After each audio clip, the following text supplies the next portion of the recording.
Meus irmãos, mesmo sentado, abra sua Bíblia em Timóteo, 2 Timóteo, melhor dizendo, capítulo de número 1, vamos dar sequência a essa série de ministração, capítulo de número 1 de 2 Timóteo, faremos a leitura do verso de número 6 até o verso de número 18.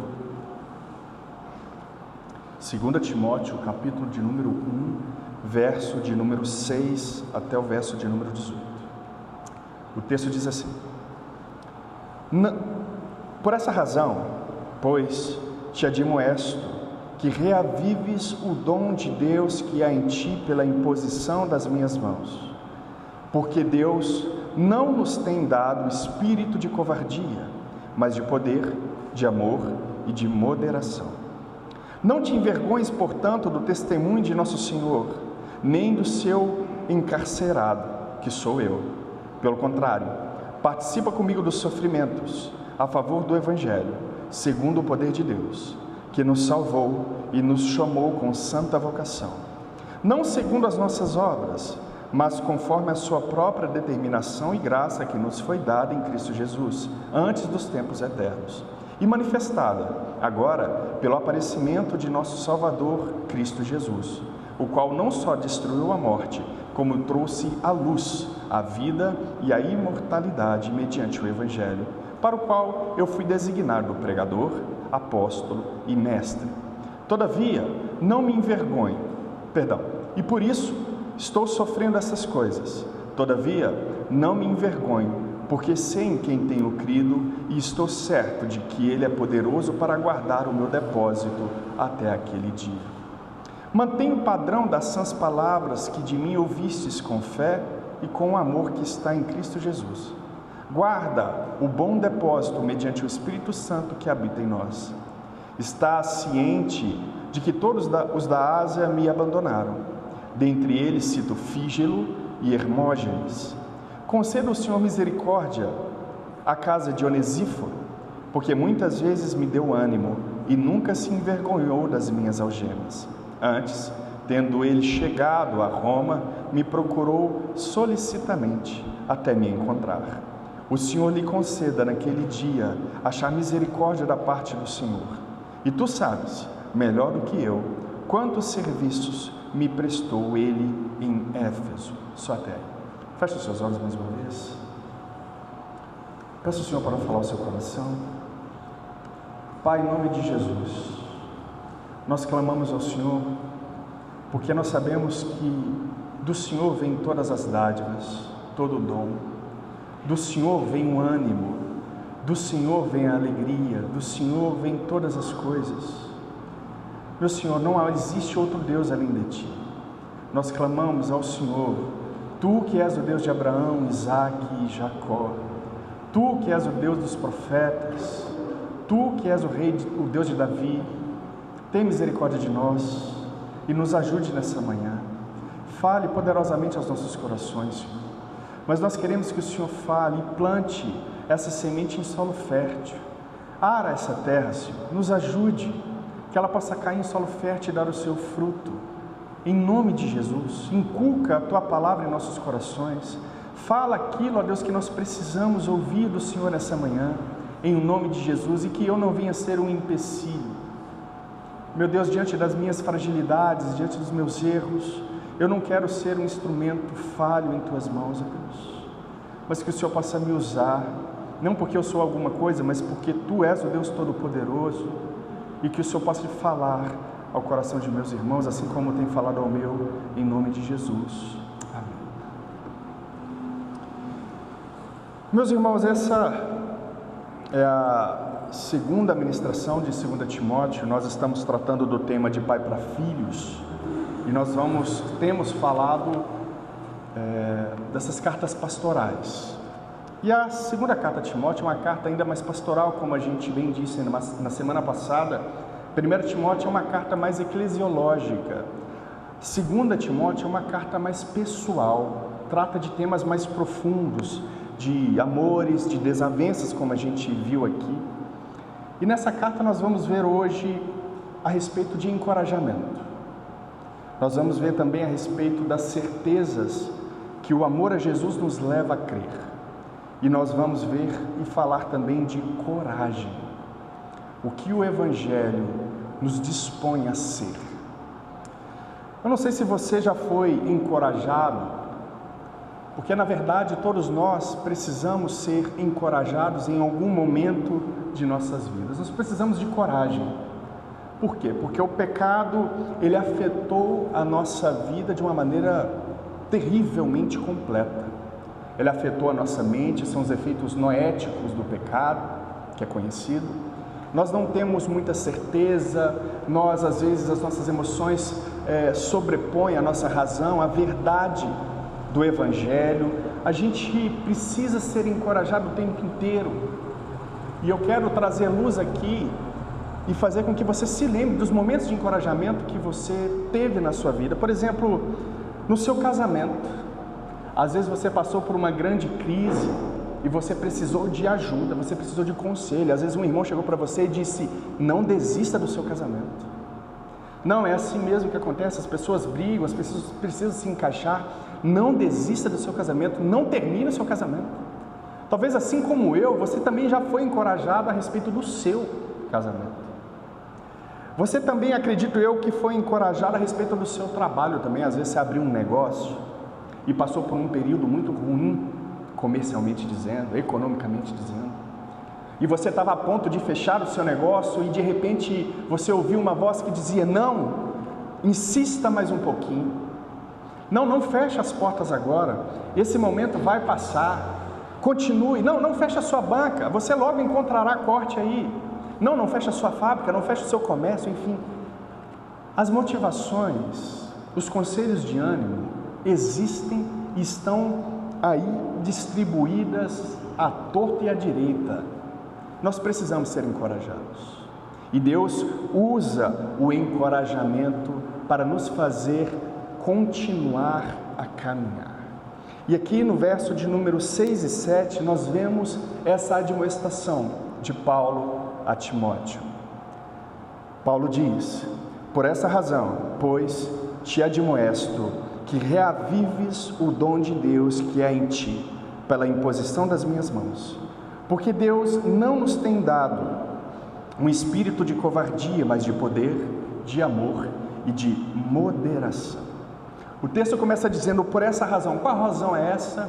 Conforme nós vimos na semana passada, a razão dessa admoestação de Paulo é porque Paulo percebeu que em Timóteo habitava a mesma fé que havia em sua avó Lóide e em sua mãe Eunice.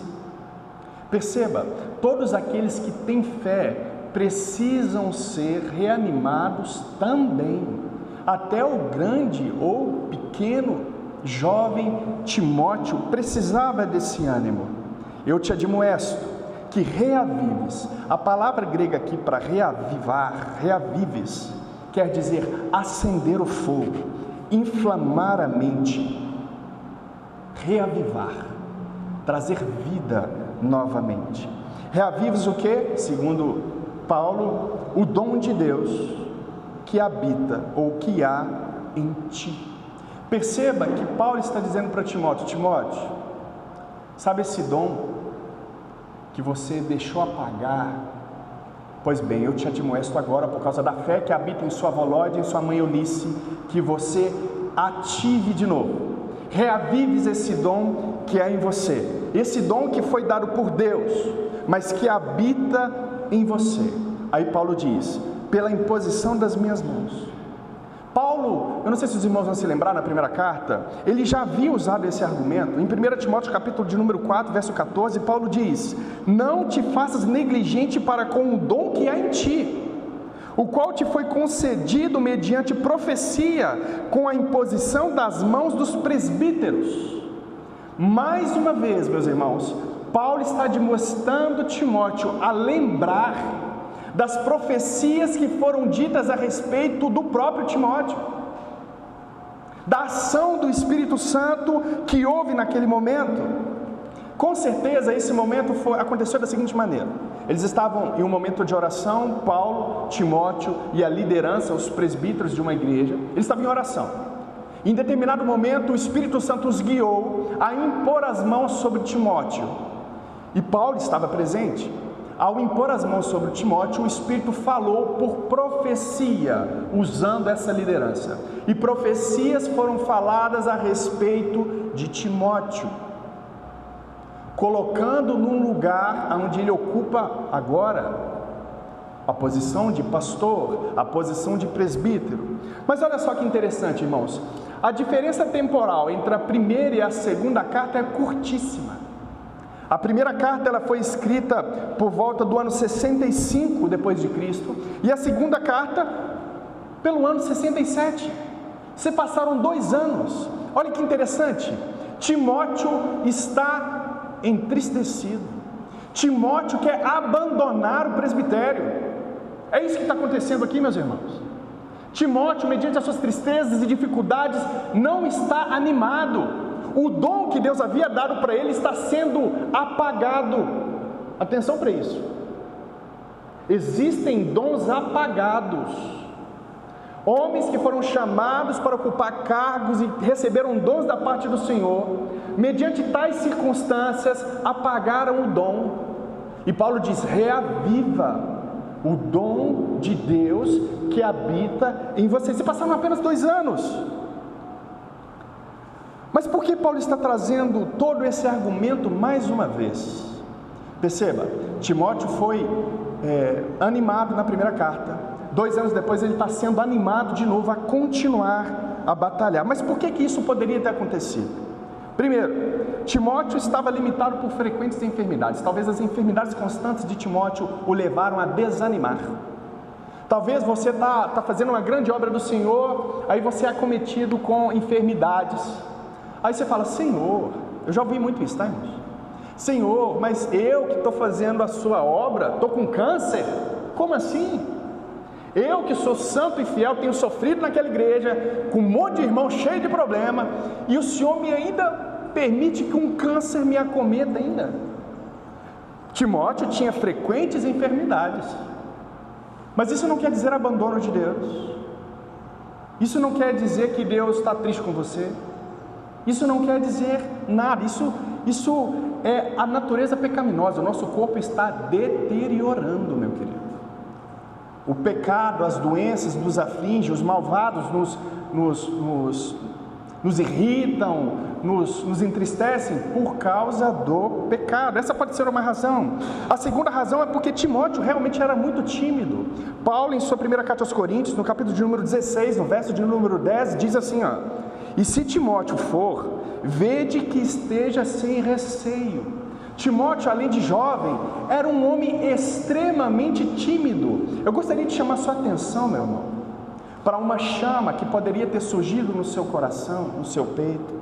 Talvez você ouviu a voz de Deus te chamando para alguma posição de pregador, pastor, evangelista, seja qual for, e você, mediante as suas limitações, acha que é mentira, que não, isso é coisa da minha cabeça. Pode não ser, porque Timóteo, segundo Paulo, era um homem tímido, mas foi chamado a um cargo de liderança, de exposição. Como é que faz com essa timidez então? Essa timidez ela tem que se esvair, ela tem que parar de existir. Ele tem que batalhar contra essa natureza de timidez dele.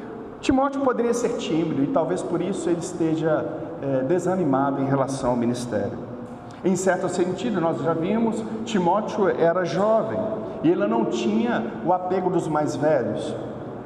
Timóteo também poderia estar triste por causa dos homens, dos falsos mestres que haviam na igreja de Éfeso, por causa da oposição, porque eles eram muito decididos, e ele estava brigando ali com homens, com mestres mais velhos, mais sábios teoricamente.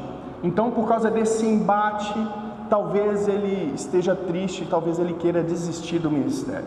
Mas tem uma quinta razão, que é por causa da perseguição que Nero começa a fazer com os cristãos. Lembrando que essa carta foi escrita em 67 depois de Cristo, fogo foi colocado em Jerusalém no ano 70, então aqui nós temos o início de uma perseguição política. Agora, se a gente juntar tudo isso, a gente consegue compreender exatamente as limitações físicas de Timóteo, as limitações psicológicas relacionadas à sua timidez, as dificuldades com os falsos mestres, os embates teológicos que haviam nas igrejas de Éfeso e também por causa de perseguição política. Se nós juntarmos todas essas coisas, a gente consegue compreender o motivo das tristezas. Parece que a igreja não estava crescendo, parece que a igreja estava sendo confrontada de alguma maneira. Mas Paulo, ele diz, não, você precisa se lembrar. Você precisa se lembrar do dom que habita em você, que na qual foi dada pela imposição das minhas mãos. Você lembra, Timóteo? Paulo está trazendo à memória de Timóteo aqui a experiência. Meu irmão, se você se encontra em um estado de desânimo, atenção para isso. Atenção, deixa Deus falar no seu coração agora, amém? Se você se encontra em um estado de desânimo, lembre-se das tuas experiências passadas. Lembre-se de quando você falou em línguas estranhas. Lembre-se de quando profecias foram dadas. Lembre-se de momentos de êxtase que na qual você já vivenciou. Isso é muito importante. Não despreze a experiência religiosa, meu irmão. Nós somos continuistas nessa comunidade. A experiência, ela tem o seu lugar. Ela não está acima das Escrituras e nunca, jamais estará. Mas lembre-se das suas experiências. Não é o fim. Você não pode desistir agora. Porque Deus não nos tem dado um espírito de covardia, mas de poder, de amor e de moderação, diz Paulo. A palavra covardia no grego é a palavra deilia, que quer dizer timidez, medo. Não tenha medo, não seja um covarde. A palavra poder no grego quer dizer dunamis, que quer dizer força, explosão, habilidade. Amor vem da palavra ágape, amor fraterno, incondicional. A palavra moderação no grego quer dizer estabilidade e autocontrole. Sabe o que Paulo está dizendo para Timóteo? Timóteo, olha só, deixa eu trazer a sua memória aqui, o que está acontecendo com você, porque você mesmo não percebeu o que está acontecendo com você. Olha só, Timóteo, eu estou te mostrando que você reavives o dom que você está pagando. Não desista do dom que Deus te deu e foi dado mediante a graça dele, a misericórdia dele. Reaviva esse dom aí. E quer saber mais, Timóteo? Olha só, foi feito pela imposição das minhas mãos. Você lembra daquela experiência religiosa em que o Espírito falou de maneira clara e todos foram cheios e nós profetizamos a seu respeito? Lembra daquela experiência, Timóteo? Pois bem, todas essas coisas, todas essas experiências não pode fazer com que você seja um covarde. Não pode fazer com que você tenha medo dos seus opositores, não pode fazer com que você tenha medo de Nero, não pode fazer com que você tenha medo de suas enfermidades, não pode fazer com que você tenha medo da sua condição psicológica de timidez, porque esse não é o espírito dado por nosso Deus a nós. Paulo vai dizer, o espírito que Deus tem nos dado é um espírito de poder, de explosão, de dunamis. Não é um espírito de covardia, um espírito de amor, de moderação. Você não pode viver assim, Timóteo.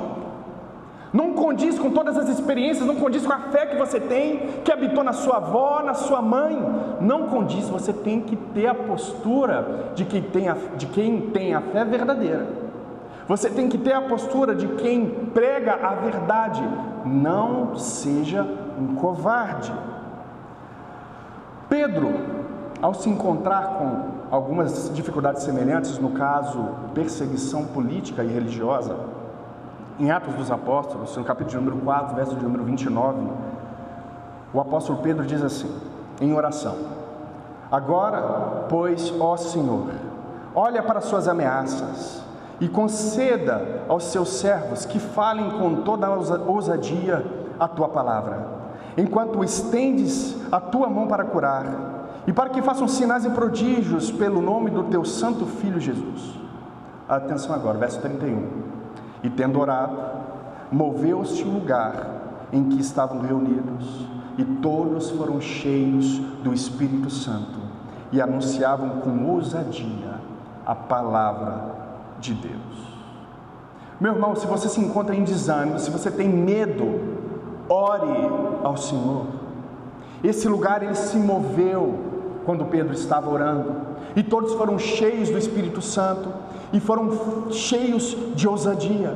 Eles não tinham mais medo dos religiosos, eles não tinham medo de sofrer açoites, eles não tinham medo do governo. Eles anunciaram a palavra com ousadia, porque estavam cheios do Espírito Santo. Mas o que Paulo quer dizer então, resumidamente, nesses 2 versos apenas, meus irmãos? Timóteo, a fé que habita em você, que também habitou em sua avó e em sua mãe, por essa razão, você não pode apagar o fogo da vocação que lhe foi dada por Deus, Timóteo. Lembre-se daquele dia em que nós estávamos orando e eu lhe impus as mãos, e houve profecias a seu respeito. O Senhor não nos deu um espírito de covardia, de timidez, de medo, mas de coragem e de amor constante e equilíbrio. Qual que é o nosso problema, irmãos? Nosso problema é que nós somos atacados constantemente. Satanás não quer que você continue mesmo, não. Satanás, ele quer te deixar sem ânimo. Satanás, ele quer te entristecer. Satanás, ele quer fazer com que você abandone a igreja, abandone os seus amigos cristãos. Satanás quer ver você no mundão mesmo, na farra, satisfazendo os seus desejos mais obscuros, aqueles que você não tem coragem nem de compartilhar. Isso, Satanás quer que isso aconteça. Satanás quer te desanimar, e ele vai te usar de todas as maneiras para que isso aconteça, para que você apague sim a chama que arde no seu peito, ou que ardeu um tempo atrás. É isso que Satanás faz. Ele apaga, fica inerte. Eu me lembro que, falando de ânimo, o meu tio, o pastor Israel, ele de vez em quando, ele me liga por vídeo, chamada de vídeo, e a gente conversa um pouco. E não foi uma, nem 2, nem 3 vezes que ele me ligou do nada, e eu estava em casa, eu atendi, e a gente começou a conversar. E ele me perguntava: e aí, como é que está a igreja? Tá indo tudo bem? Eu falava: tio, tá indo tudo bem, graças a Deus. A igreja é pequena, não tem muito trabalho, não tem muitos problemas para que mereça uma atenção pessoal mais presente. Tá indo bem, graças a Deus. Aí, do nada, ele começa a falar algumas coisas, e começa a revelar algumas coisas no meu coração que eu nem tinha compreendido ao todo ainda. Às vezes eu me encontro em tristeza e ele me liga e começa a me aconselhar. E do nada eu estou chorando porque ele revela, ele rasga o meu coração, como um profeta do Senhor, e começa a falar aquilo que eu estava sentindo, mas não conseguia compreender intelectualmente. Eu chorava e ele me animava: continue, não desfaleça. A mesma coisa que Paulo está fazendo aqui com Timóteo, eu recebo esse tipo de encorajamento também. E nesta manhã, meu irmão, eu quero te encorajar. Não desista, aqueça a chama, reavive o dom que habita em você. Por muito pouco, meus irmãos, nós abandonamos a missão, nós apagamos a chama da vocação que nós recebemos do Senhor, nós reprimimos o dom dado por Deus. E existem causas sérias, realmente, existem pressões, existem flagelos que nós recebemos. Nós viemos de outras igrejas na qual a gente foi ferido, e às vezes nós ferimos também por causa do calor do momento, mas existem causas sérias.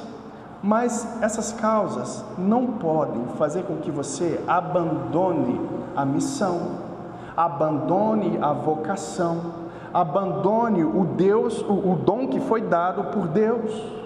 Principalmente aqueles que tiveram cargos de liderança, principalmente aqueles que eram vistos por uma comunidade inteira, assim como Timóteo é visto. Timóteo, você não pode apagar esse dom, você não pode apagar essa vocação. Mas como acender esse fogo de novo? Eu quero te ajudar nisso. Como que eu faço para avivar ele? Primeiro, orando e se arrependendo do abandono. Em primeiro lugar, se arrependa de ter abandonado a vocação que Deus te deu. Segundo, lembre-se de suas experiências passadas, que isso vai ser usado como combustível para acender essa chama no seu coração mais uma vez. E terceiro lugar, coloque em exercício o dom mais uma vez. Fazendo isso, você estará avivando ou reavivando o dom de Deus que um dia esteve no seu peito. Não desista. Reative o dom que Deus te deu. Amém, meus irmãos? Pois bem. Verso 8. Não te envergonhes, portanto, do testemunho de nosso Senhor, nem do seu encarcerado que sou eu. Pelo contrário, participa comigo dos sofrimentos a favor do Evangelho, segundo o poder de Deus, que nos salvou e nos chamou com santa vocação. Não segundo as nossas obras, mas conforme a sua própria determinação e graça que nos foi dada em Cristo Jesus, antes dos tempos eternos, e manifestada agora pelo aparecimento de nosso Salvador Cristo Jesus, o qual não só destruiu a morte, como trouxe à luz a vida e a imortalidade mediante o Evangelho, para o qual eu fui designado pregador, apóstolo e mestre. E por isso estou sofrendo estas coisas. Todavia não me envergonho, porque eu sei em quem tenho crido, e estou certo de que Ele é poderoso para guardar o meu depósito até aquele dia. Mantém o padrão das sãs palavras que de mim ouvistes, com fé e com o amor que está em Cristo Jesus. Guarda o bom depósito, mediante o Espírito Santo que habita em nós. Não te envergonhes, portanto, do testemunho do nosso Senhor. Atenção, Timóteo aqui está tímido, está envergonhado diante de todas as coisas que lhe têm acontecido. Então, Paulo chama a atenção dele para reavivar o dom e continuar essa batalha, se lembrar das experiências conforme a gente disse aqui. Aí Paulo diz assim: não te envergonhes, portanto, do testemunho do nosso Senhor. Como assim? Qual foi o testemunho do nosso Senhor Jesus Cristo? Que testemunho é esse? O testemunho envolve toda a vida de Jesus, os seus ensinos, os seus tratos com os pecadores e abusadores religiosos e políticos, mas também as suas injustiças, o seu abandono, as suas lágrimas, as suas tristezas. O testemunho de Jesus foi um escândalo para os judeus. Paulo está dizendo para Timóteo: Timóteo, sabe o que está acontecendo com você? É o que aconteceu com Jesus. Mas deixa eu te dizer uma coisa: não te envergonhes do testemunho de Jesus. Jesus, ele foi um preso político, foi morto. Os religiosos da época, os judeus, o discriminavam. Ele se fez como um escândalo para os judeus. O Evangelho é isso, é escândalo para os judeus e loucura para os gregos. Não se envergonhe, a palavra, o testemunho, as nossas obras estão certas, Timóteo, Paulo diz. Não se envergonhe, portanto, do testemunho de Jesus, porque você está seguindo Jesus. Se você abandonou todas essas coisas, isso provará que você tem se envergonhado do testemunho de Jesus Cristo. Aí Paulo continua dizendo: nem se envergonhe do seu encarcerado que sou eu. Aí Paulo chama a atenção de Timóteo para a posição na qual Paulo está ocupando agora na história, que é a posição de prisioneiro. Não se envergonhe de mim, Timóteo, porque se você abandonar todas essas coisas, você estará provando também que você tem se envergonhado de mim, porque eu estou preso. E aqui Paulo está preso, acusado de um delito que o levará à morte, logo, logo. É uma pena capital. Eu sei que existe um preconceito natural contra presos. Nós temos esse tipo de preconceito, a gente tem receio, a gente tem medo, temor. Mas no caso de Paulo aqui não. Paulo diz: Timóteo, não se envergonhe de mim também, que sou prisioneiro de Jesus. Veja, as consequências de quem prega, de quem vive o Evangelho, é exatamente essa. Lembre-se que o nosso Senhor disse: negue-se a si mesmo, tome a sua cruz e caminhe comigo até a morte. Lembre-se que o testemunho cristão leva necessariamente a todos os homens e mulheres à morte. Eu não sei se você já entendeu, nós falamos isso aqui muitas vezes. Essa igreja te ensina, meu querido, a morrer. A igreja, a redenção, te ensina a sofrer, a receber flagelos e perdoar, a receber falsas acusações e perdoar. Essa igreja te ensina a doar, arrancar um pedaço seu e dar para o outro. Essa igreja, tecnicamente, te ensina a morrer. E Paulo está dizendo aqui: não se envergonhes do seu encarcerado, que sou eu. Pelo contrário, participa comigo dos sofrimentos a favor do Evangelho segundo o poder de Deus. Participa comigo dos sofrimentos a favor do Evangelho. Atenção para isso aqui, irmãos, porque Paulo ele não está maquiando o Evangelho. Ele não está dizendo: olha, o Evangelho, você não vai sofrer, você vai ser rico, próspero, vai ter a mulher dos seus sonhos, o casamento dos seus sonhos, o marido, os filhos vão ser plenamente obedientes.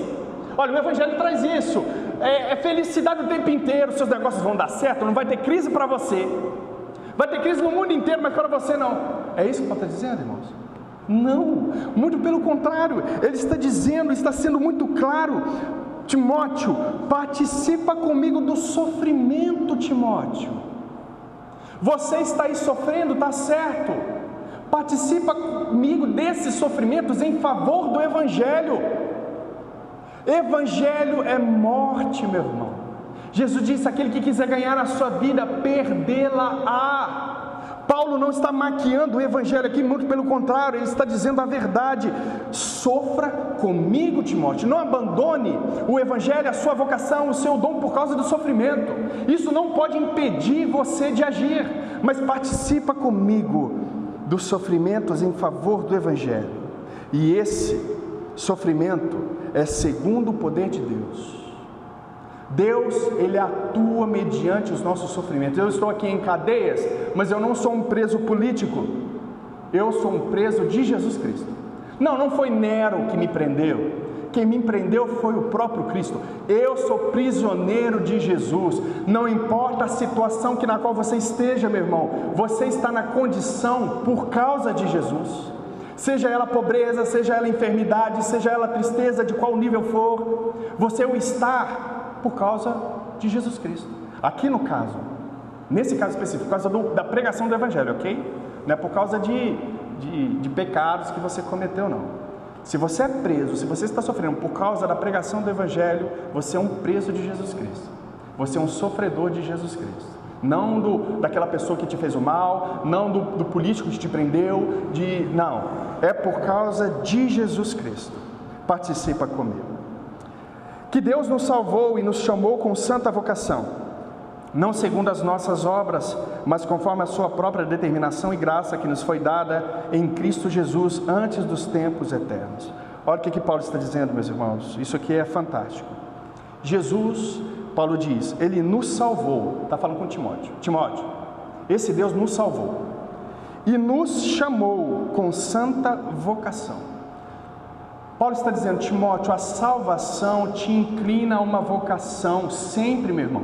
Você que é salvo em Jesus Cristo, você é inclinado a uma vocação, a um ofício. Não existe um salvo que não seja vocacionado a fazer alguma coisa para a expansão do reino de Deus. Não existe. Todo salvo é vocacionado. Talvez você ainda não entendeu a sua vocação. Você tem que buscar entender. Você tem que ocupar o lugar no reino de Deus, que Deus colocou lá para você. E olha só que interessante, essa vocação, esse chamado, essa salvação, não foi feita, não foi ofertada segundo as nossas próprias obras. Esse direcionamento não foi segundo as nossas qualificações. Deus não salvou Timóteo porque Timóteo era bonzinho, ou que ele tinha uma boa oratória, ou uma boa capacidade intelectual de entender coisas difíceis. Não, Deus escolheu Timóteo, vocacionou por sua própria vontade. E Paulo vai dizer: não segundo as nossas obras, mas conforme a sua própria determinação e graça, no qual foi dada em Cristo Jesus antes dos tempos eternos.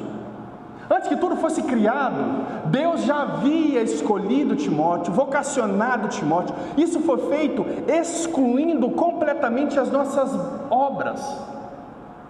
Nós somos salvos e direcionados, vocacionados exclusivamente por Deus, mediante os seus decretos insondáveis. Nós não conseguimos compreender. Não é sondável, não trouxe luz a esse respeito. Mas Deus nos escolheu para esse fim antes da fundação. Isso nos humilha, meu irmão.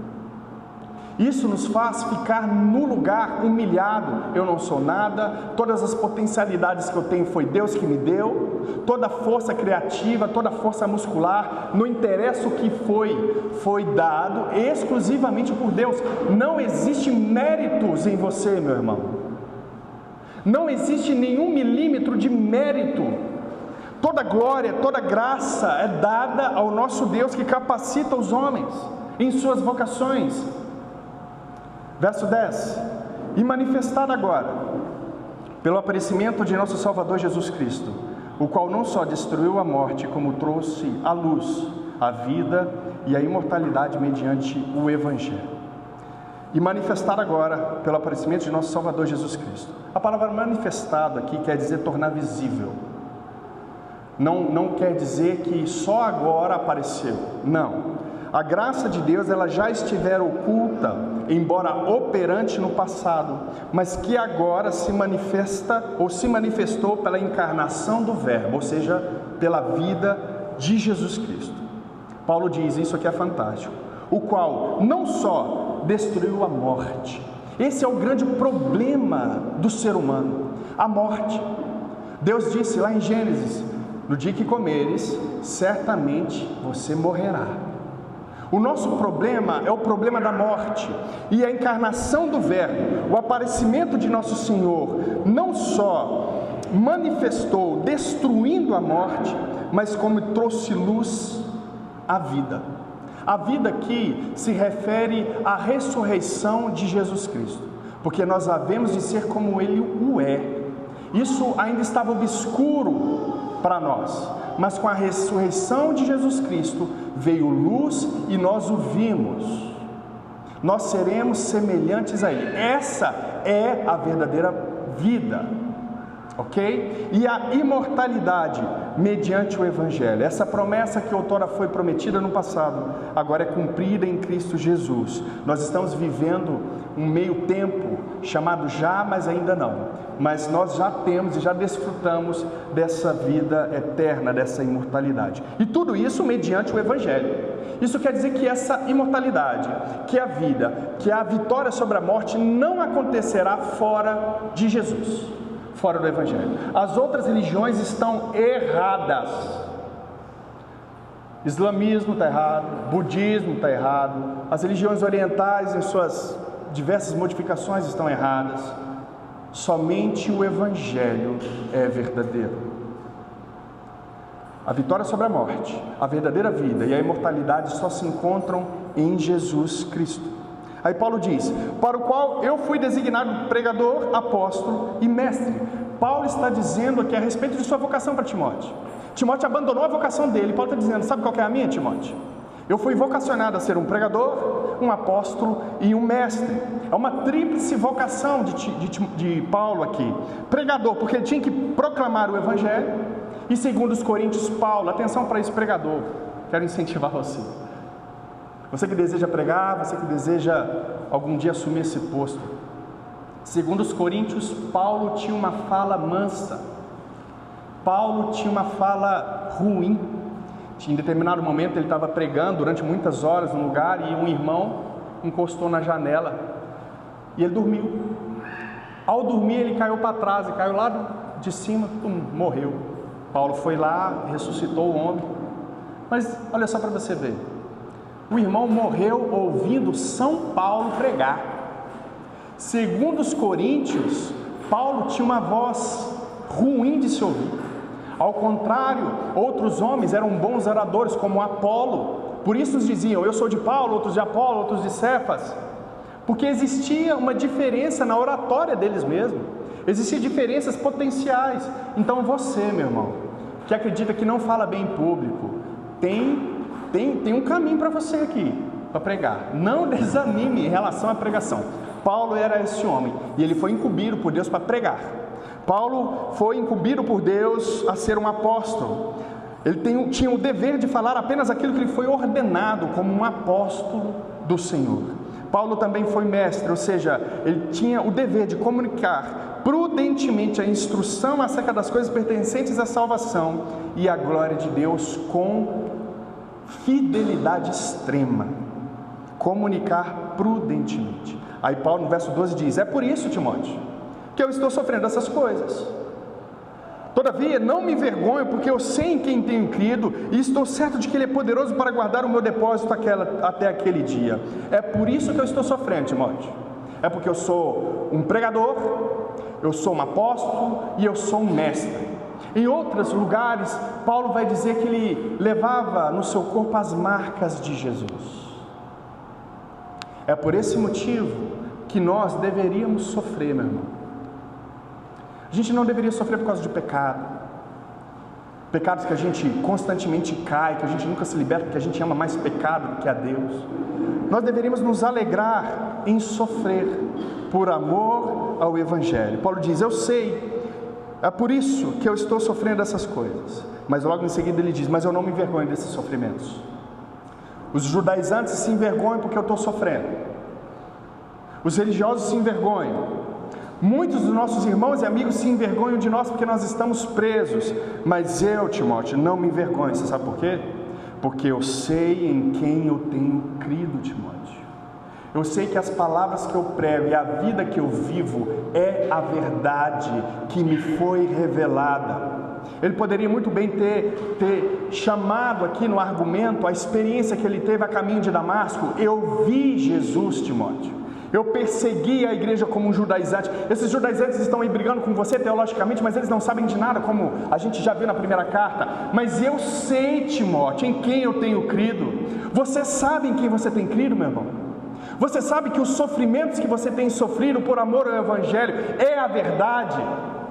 Se apegue a essa verdade. Você sabe em quem você tem crido. Você sabe que as Escrituras são a verdade. Não desanime por causa das tristezas, perseguições e dores que a vida está te impondo. Paulo sabia em quem ele tinha crido e sabia que ele era poderoso para guardar o depósito de Paulo. O depósito é o lugar onde a gente coloca as nossas riquezas. Aqui, enfim, Paulo diz que o verdadeiro guarda de Israel se faz presente. O verdadeiro vigia se faz presente aqui. Eu não perderei nada, Timóteo, embora eu não tenha absolutamente nada. No reino de Deus é assim. Você não tem nada para ter tudo. Paulo não vai perder nada.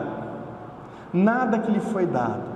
Toda a riqueza que Paulo ajuntou nos céus, onde a traça não corrói, onde o ladrão não mina e rouba, Paulo não vai perder absolutamente nada. Por quê? Porque ele sabe em quem ele tem crido e sabe que ele é poderoso. Esse Jesus, esse Deus, é poderoso para guardar este depósito até aquele dia.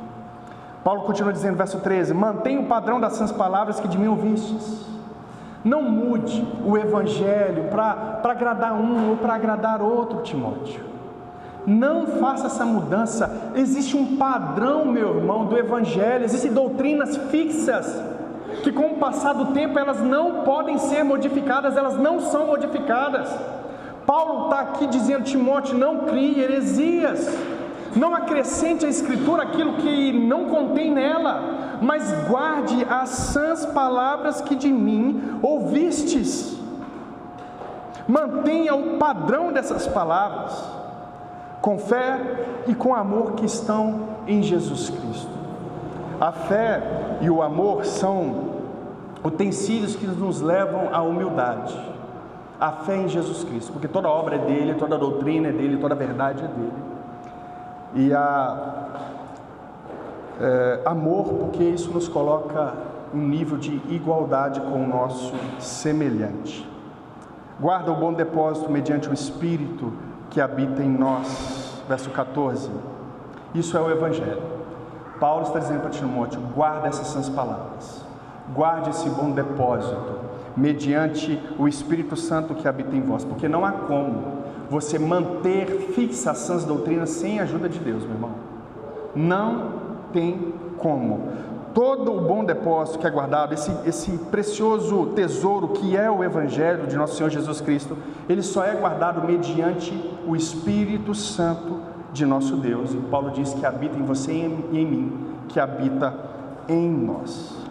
O que Paulo quer dizer então, resumidamente? Timóteo, não se envergonhe dos sofrimentos de Cristo, de seu testemunho. Não se envergonhe de mim, prisioneiro de Cristo por causa do Evangelho, mas participa comigo desses sofrimentos em favor do Evangelho.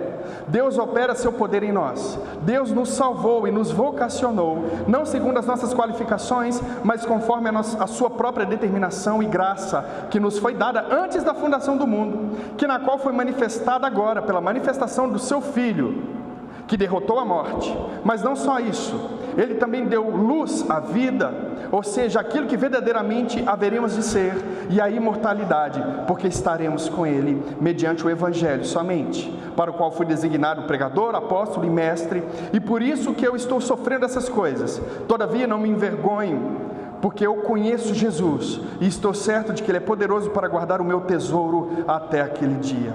Mas mantenha um padrão do Evangelho, que de mim ouvistes, com fé e o amor que estão em Cristo Jesus. Guarde o bom Evangelho mediante o Espírito Santo que habita em nós. Meus irmãos, nós envergonhamos a Jesus Cristo e o Evangelho por causa de Cristo. Muitas das vezes nós somos afligidos e nós caminhamos rumo à vergonha, envergonhando o nosso Senhor. E como que isso ocorre? Nós temos 4 pontos aqui. O primeiro, que às vezes nós envergonhamos e queremos desistir, abandonar a vocação porque nós somos criticados. Essa pode ser uma causa, mas é uma causa muito ínfima, é muito pequena. Uma outra possível causa é quando nós somos caluniados, é quando falam mentiras a nosso respeito, a gente logo desanima, principalmente quando vem de uma autoridade religiosa, na qual a gente pode admirar. Isso nos causa desânimo também. O que pode nos causar desânimo e pode envergonhar o nosso Senhor e o Evangelho é quando nós perdemos dinheiro também. Isso são causas que nos levam ao desânimo, porque a gente não acredita no amor de Deus nos nossos negócios. Logo, a gente crê que quando a gente é desamparado por Deus, quando a gente perde dinheiro, é porque Deus nos abandona, é porque Deus não está mais com a gente. Mas não é isso. A perda do dinheiro não pode te fazer parar, meu irmão. Não pode te fazer parar. E 4º lugar, porque nós sofremos perseguições. Essas são as causas que possivelmente fez com que Timóteo apagasse essa vocação. Mas mais uma vez, o combate da fé é abandonado por vergonha. Mas nós não podemos ser assim. Como nós podemos mudar isso, essa situação?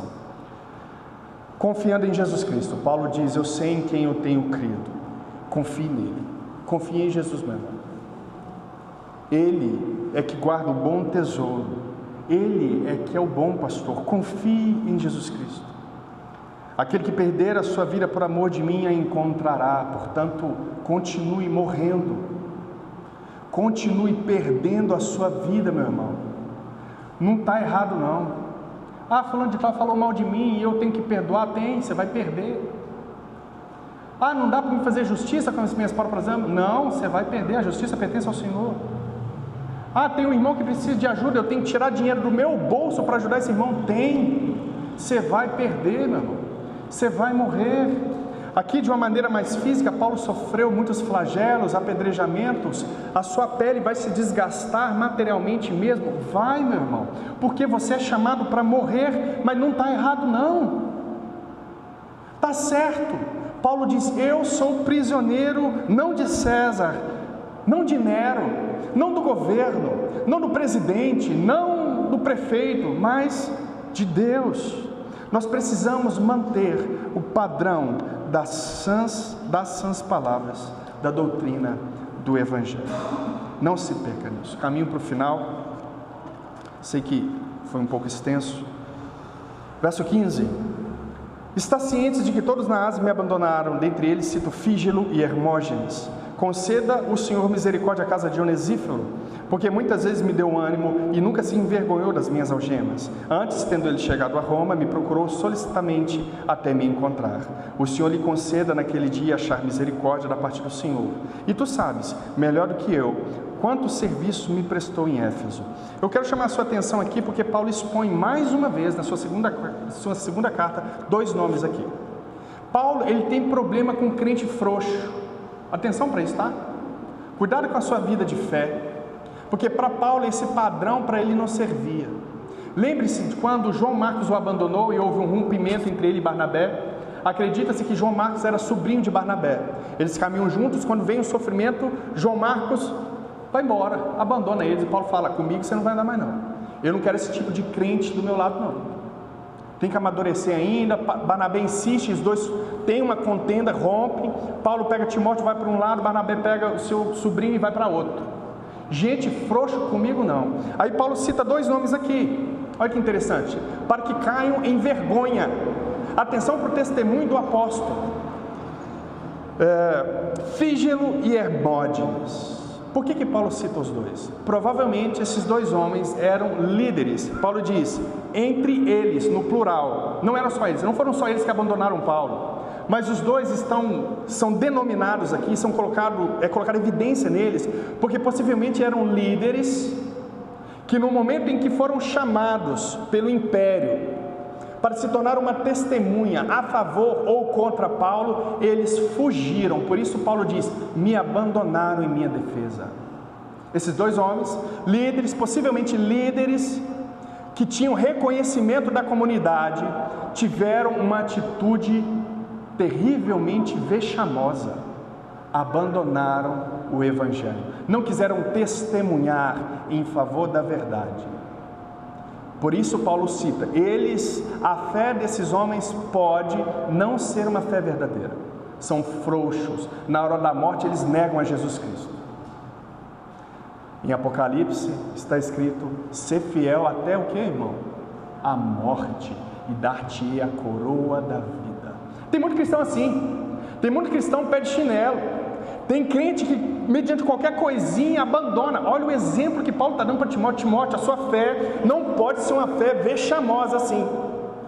Poxa vida, Timóteo, você é meu filho na fé, eu estou morrendo aqui, eu não tenho nada, eu não tenho casa, eu não tenho nada, eu não tenho dinheiro, eu passo fome, passei nudez, Timóteo, eu sofri naufrágio, Timóteo, Timóteo, olha a minha vida, você é meu filho, eu te servi tudo, Timóteo, você não vai dar para trás agora. Olha o exemplo que Paulo está dando para Timóteo, sabe, todos na Ásia me abandonaram, entre eles eu cito Fígelo e Hermógenes.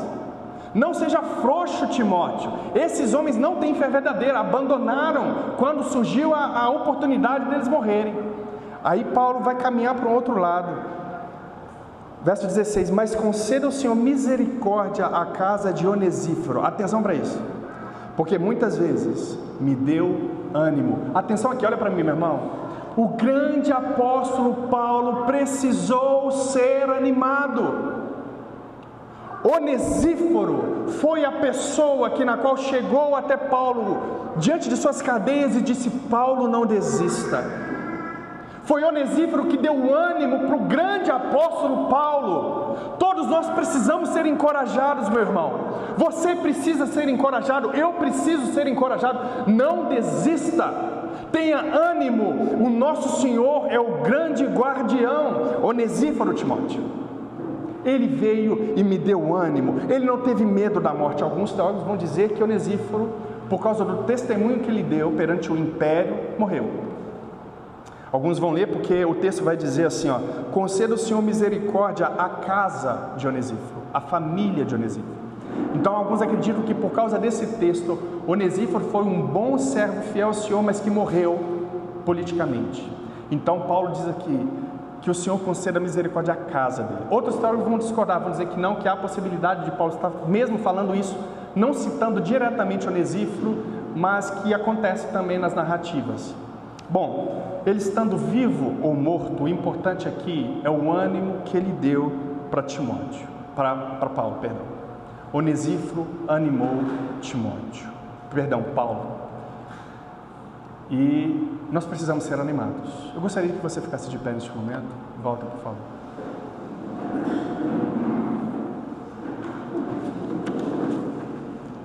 Meu querido, espero que você tenha ouvido a voz do seu Senhor nessa manhã. Eu espero que você, em situação de desânimo, tenha pegado essa palavra, porque foi Deus que falou com você, não foi eu que falei com você. Foi o Santo Espírito que falou com você. Se você está desmotivado, atenção, meu irmão, anime-se, reavive o dom que Deus te deu. Não fique em tristeza por causa das suas tribulações. Não abandone a sua santa vocação. Continue, reaviva o dom. Não abandone o nosso Senhor Jesus Cristo.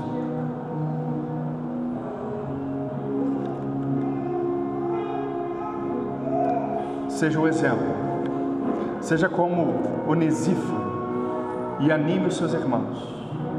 Seja um missionário da parte de Deus, seja um evangelista. Abrace o chamado pastoral, abrace o chamado de pregador, abrace o chamado de mestre. Não apague o dom que Deus te deu. Feche seus olhos. Oremos ao Senhor. Pai, em nome de Jesus, em nome de Jesus, enche o teu povo com teu Espírito, Senhor. Nós precisamos do teu conselho, nós precisamos do ânimo que vem do Senhor, que nós muitas vezes somos afligidos e entramos em uma espiral de depressão, de sofrimento, de tristeza, mas o Senhor é poderoso demais e pode restaurar-nos mais uma vez, Deus. Aquele meu irmão que se encontra em desânimo a ponto de abandonar a fé, reaviva o dom dele, Senhor. Traz esperança, enche o coração de motivações, de sonhos, propósitos. Reaviva a vocação, Senhor, o chamado. Tenha misericórdia de nós, tenha misericórdia do teu povo, tenha misericórdia dessa igreja, Senhor, e nos faça continuar a caminhar. Que as obras de Satanás venham cair por terra, que todas as suas artimanhas, que todas as suas ciladas, os seus calabouços venham ser fechados e desfeitos, em nome de Jesus.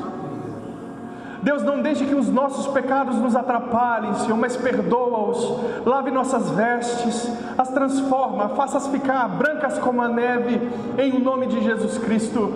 Reaviva-nos, ó Deus, traz de volta o vigor.